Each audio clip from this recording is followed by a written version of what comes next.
On ferme, fini le mojito, les touristes se hâtent de quitter Cuba à cause du coronavirus.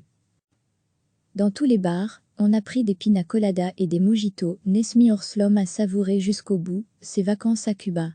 Masque sur le visage, il n'a désormais qu'une hâte, quitter l'île qui place à l'isolement tous les touristes à partir de mardi à cause du coronavirus. Arrivé le 10 mars pour sa lune de miel, qu'il avait passé 8 à 10 mois à préparer, ce Néerlandais de 34 ans n'a absolument pas envisagé l'annulation au moment de faire ses valises. Quand on est parti, la situation était très différente par rapport à maintenant, tant aux Pays-Bas, alors sans confinement, qu'à Cuba, où les premiers cas ont été détectés le 11. Le voilà maintenant à faire la queue devant les bureaux d'Air France, à l'aéroport de La Havane, dans l'espoir d'avoir un vol. Degré à lire aussi, notre dossier sur le coronavirus Lille, qui compte 40 cas confirmés, tous importés, insiste le gouvernement, ferme mardi ses frontières aux touristes, pour un mois, et place à l'isolement, dans leurs hôtels, ceux qui restent. Si on peut rentrer aujourd'hui à la maison, ce sera un soulagement, confie Nesmi. Le vol quotidien d'Air France sera suspendu dès mercredi. L'ambassade négocie des liaisons spéciales ensuite. Ceux d'Air Caraïbes, France et Copa, Panama, ont arrêté la semaine dernière. Les Espagnols Iberia et Air Europa ont réduit leur fréquence. Ces dernières semaines, pendant que les pays d'Amérique latine se barricadaient peu à peu, Cuba a continué son opération séduction auprès des touristes, deuxième source de devises du pays, 3,3 milliards de dollars en 2018, gardant ses frontières grandes ouvertes et assurant être une destination sûre. À l'aéroport de La Havane, sous les publicités vantant les plages de rêve de Varadero, les promenades en vieilles décapotables américaines, ou le charme de la musique cubaine, errent désormais des voyageurs angoissés, en quête d'un vol, pour rentrer chez eux. Mieux vaut être confiné chez soi qu'ailleurs, lance Régine Pommier, 57 ans, arrivée de Nantes, France, le 16 avec son mari, mais sans leur couple d'amis, qui ont annulé au dernier moment. On ne parle pas espagnol, l'anglais un peu, c'est un peu galère. Lors de l'annonce vendredi par le président Miguel Díaz-Canel que l'île fermerait ses portes aux non-résidents 72 heures plus tard, 60 000 touristes se trouvaient sur place, dont 5 000 Français et 10 000 Canadiens. Des sources diplomatiques signalaient lundi encore la présence de près de 3 000 Français, 1 500 Espagnols et plusieurs milliers de Canadiens. Au total 32 500 touristes selon le gouvernement. Assise par terre près de sa valise, Alice Careil, 26 ans, tente de garder le sourire. « Je suis un peu bronzée, donc oui on en a bien profité, après c'est vrai qu'on était un petit peu tendu sur les derniers jours. » Venue en couple, elle est arrivée le 14 et prévoyait de rester jusqu'à mercredi. Mais on nous a dit de revenir rapidement en France, après les annonces cubaines. Sauf que leur vol Air Caraïbes était déjà annulé. Depuis, elle prend son mal en patience. On doit s'inscrire sur une liste pour bénéficier de places sûres. Les vols Air France, il y en a très peu et pour l'instant, la liste compte 400 noms. Dimanche, elle a patienté de 9h à 20h à l'aéroport. Lundi, elle est revenue dès 9h30. Lire aussi, coronavirus, tous les symptômes, infos utiles et gestes essentiels en une infographie A4 à imprimer. Certes, les touristes ont le droit de rester sur l'île après mardi. Mais ça évolue très vite, s'inquiète Alice. Il y a certains pays, vraiment pas loin en Amérique du Sud, qui ferment complètement leurs frontières, donc si ça évolue d'ici 2 jours, nous on est bloqués. On ne restera pas un mois ici, même si c'est très joli.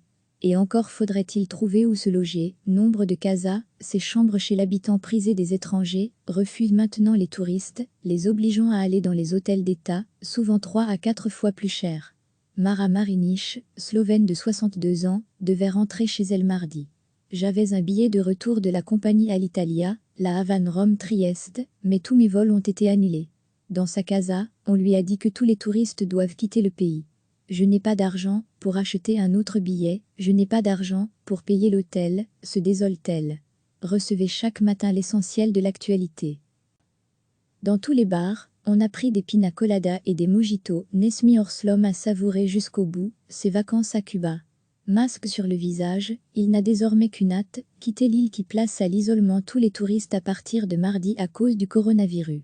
Arrivé le 10 mars pour sa lune de miel, qu'il avait passé 8 à 10 mois à préparer, ce Néerlandais de 34 ans n'a absolument pas envisagé l'annulation au moment de faire ses valises.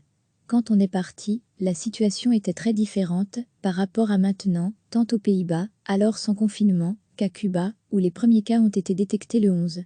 Le voilà maintenant à faire la queue devant les bureaux d'Air France, à l'aéroport de La Havane, dans l'espoir d'avoir un vol. Degré à lire aussi, notre dossier sur le coronavirus.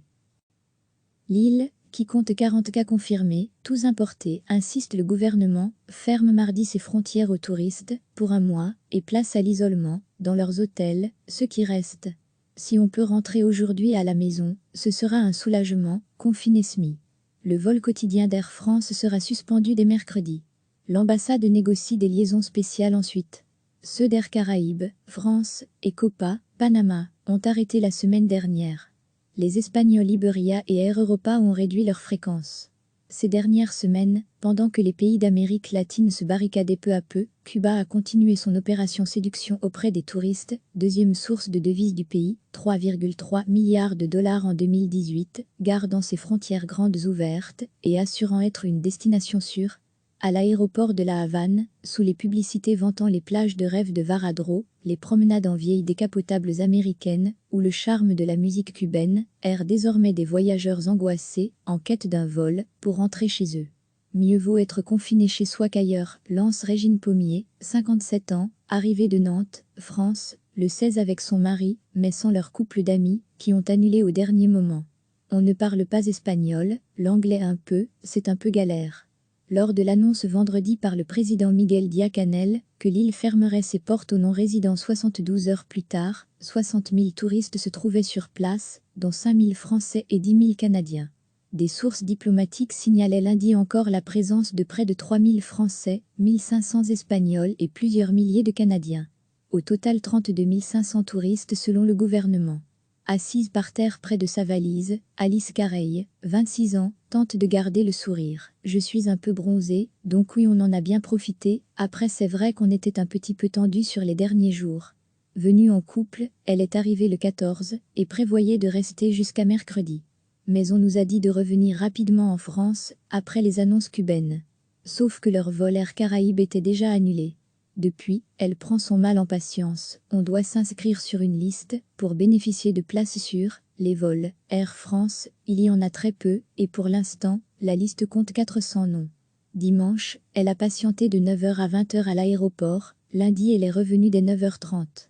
Lire aussi, coronavirus, tous les symptômes, infos utiles et gestes essentiels en une infographie A4 à imprimer. Certes, les touristes ont le droit de rester sur l'île après mardi. Mais ça évolue très vite, s'inquiète Alice.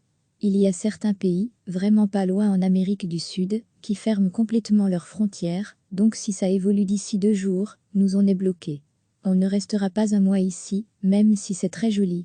Et encore faudrait-il trouver où se loger. Nombre de casas, ces chambres chez l'habitant prisé des étrangers, refusent maintenant les touristes, les obligeant à aller dans les hôtels d'État, souvent 3 à 4 fois plus cher. Mara Marinic, slovène de 62 ans, devait rentrer chez elle mardi. J'avais un billet de retour de la compagnie Alitalia, La Havane-Rome-Trieste, mais tous mes vols ont été annulés. Dans sa casa, on lui a dit que tous les touristes doivent quitter le pays.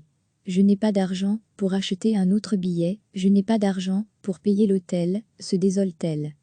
Cliquez sur s'abonner pour recevoir les dernières nouvelles.